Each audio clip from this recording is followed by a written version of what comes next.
एक ऐसा मुख्यमंत्री जो 20 सालों तक बिहार की सत्ता में मुख्यमंत्री की कुर्सी संभालता है, लेकिन उसके आवास में जाने के बाद एक चौकी लगी है, 2 प्लास्टिक का कुर्सी है, एक अलमीरा है जिसमें वो अपना कपड़ा रखते हैं, इसके अलावा कुछ भी नहीं है। एक ऐसा मुख्यमंत्री जिसने राजनीति को समझा कि इससे सिर्फ विकास किया जा सकता है और लोगों की सेवा की जा सकती है, ना कि सिर्फ खुद मेवा खाया जा सकता है। और उस शख्स का नाम है, या फिर यूं कहें कि उस शख्सियत का नाम है नीतीश कुमार। जी बिल्कुल, नीतीश कुमार ने कभी भी राजनीति को अपने फायदे के लिए यूज नहीं किया।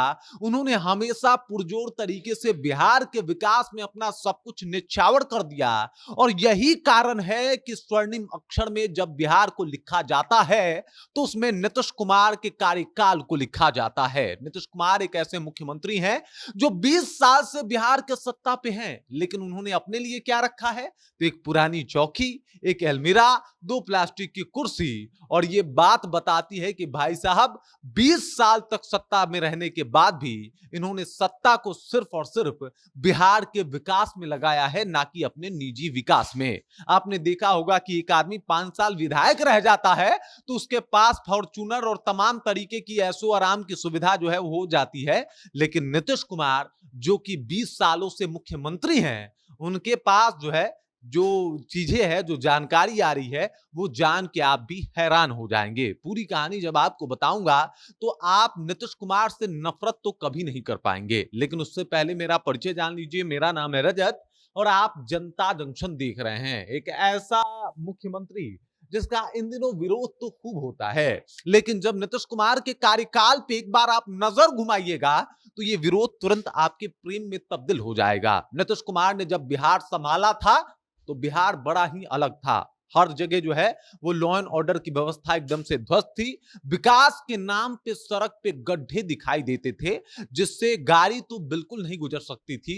हाँ, हो सकता था कि उस गड्ढों को पार करने के लिए नाव लग जाती और उस गड्ढों को भरने का काम, बिहार में जो छेद हुई थी उसको भरने का काम नीतीश कुमार ने किया, अपने शासन काल के दौरान किया, जहां पे लॉ एंड ऑर्डर का एक शासन शुरू हुआ। और इसी वजह से नीतीश कुमार के काल को, राज्य को सुशासन का काल और राज्य कहा जाता है। और अब देख लीजिए उस नीतीश कुमार के बारे में जो बातें बाहर आई है। उनके मित्र हैं अशोक चौधरी। अशोक चौधरी मतलब खासा करीबी माने जाते हैं नीतीश कुमार के। और इन्होंने मीडिया में आके एक बयान दिया और इस बयान के बाद एकदम पूरा माहौल ही अलग हो गया। इन्होंने कहा कि बात है 2017-18 की, नीतीश कुमार की तबीयत थोड़ी सी खराब थी और उसके बाद मैंने नीतीश कुमार को फोन किया और कहा कि आपकी तबीयत कैसी है। तब उन्होंने बोला कि आप आ जाइए घर। मैं घर गया और उनके बेडरूम में गया तो बेडरूम में एक चौकी था, पलंग भी नहीं था। यहाँ पे तो एगो आदमी ग्रुप डी में नौकरी ले लेता है तो दीवान पलंग के बगैर उसको नींद नहीं आती, लेकिन वहां पे मात्र एक चौकी था। उस चौकी पे बेड लगा हुआ था, बैठने के लिए 2 प्लास्टिक की कुर्सी थी कि कोई आएगा तो बैठेगा, और एक अलमीरा था जिसमें नीतीश कुमार का कपड़ा था।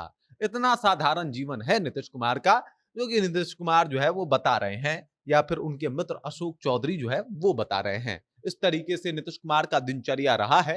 इन दिनों उनकी तबीयत थोड़ी सी नासाज तो जरूर रही है, लेकिन इससे कोई फर्क नहीं पड़ता, क्योंकि नीतीश कुमार ने जो कार्य किया है बिहार वासियों के लिए वो कोई भुला नहीं सकता। आप सोचिए, एक और कहानी बता रहे हैं अशोक चौधरी की, भाई साहब हम जो है वो निशांत का जन्मदिन था और उस जन्मदिन में जब हम लोग खाने के लिए गए थे तो पंगत लगा हुआ था, कुर्सी चेयर की व्यवस्था नहीं थी और पंगत पे बैठ के खाए थे। इतना जमीन से जुड़े हुए हैं नीतीश कुमार और इस तरीके से उनका दिनचर्या रहा है। नीतीश कुमार 20 साल तक बिहार के मुख्यमंत्री, चाहते तो क्या नहीं होता उनके पास, लेकिन है क्या? एक अलमीरा, 2 कुर्सी, एक चौकी और इसी पे वो सोते हैं। ये मुख्यमंत्री आवास तो उनका है। अब चूंकि जो जीतेगा वही मुख्यमंत्री बनेगा, तो वो जो मुख्यमंत्री को सुविधा दी जाती है वो तो उनको दिया जाएगा ही। लेकिन फिर भी ये कहा जाता है ना कि सादगी किसे कहते हैं, तो आप देख लीजिए नीतीश कुमार को और नीतीश कुमार के दिनचर्या को, इसी को सादगी कहते हैं जिसमें नीतीश कुमार जीना पसंद करते हैं। इसी तरीके से उन्होंने राजनीति की और राजनीति को उन्होंने समझा कि ये सेवा भाव है, इससे लोगों की मदद की जा सकती है, ना कि अपने निजी हितों के लिए यूज किया है कभी नीतीश कुमार ने। अगर किया होता तो आज माहौल दूसरा होता। अगर किया होता तो भाई साहब इनके ऊपर भी 2-4 FIR होते। अगर इन्होंने किया होता तो कई सारे घोटाले के इल्जाम लग गए होते। लेकिन नीतीश कुमार इस तरीके से काम किए हैं कि सिर्फ बिहार के बारे में सोचे हैं और बिहार के लिए ही किए हैं। अपने परिवार वालों को कभी राजनीति में आने नहीं दिया इन्होंने। इसलिए नीतीश कुमार को याद किया जाता है कि भाई साहब एक ऐसा व्यक्ति जिसने राजनीति की अपने शर्तों पे की। आज नीतीश कुमार पे उंगली उठाने वाले भले उंगली उठाएं, लेकिन इस बात को बिहार बखूबी जानता है कि बहुत मुख्यमंत्री आएंगे जाएंगे, लेकिन कोई नीतीश कुमार नहीं होगा। बाकी इस खबर, इस जानकारी को लेके, नीतीश कुमार के सादगी को लेके, जो उनके मंत्री कह ले या फिर उनके मित्र कह ले अशोक चौधरी ने बताया, उस बात को लेके आप क्या सोचते हैं? आपके जहन में क्या कुछ चल रहा है? कृपया कमेंट कीजिए और अपना विचार हम तक पहुंचा दीजिए। बाकी आप देख रहे हैं जनता जंक्शन और मेरा नाम रजत है।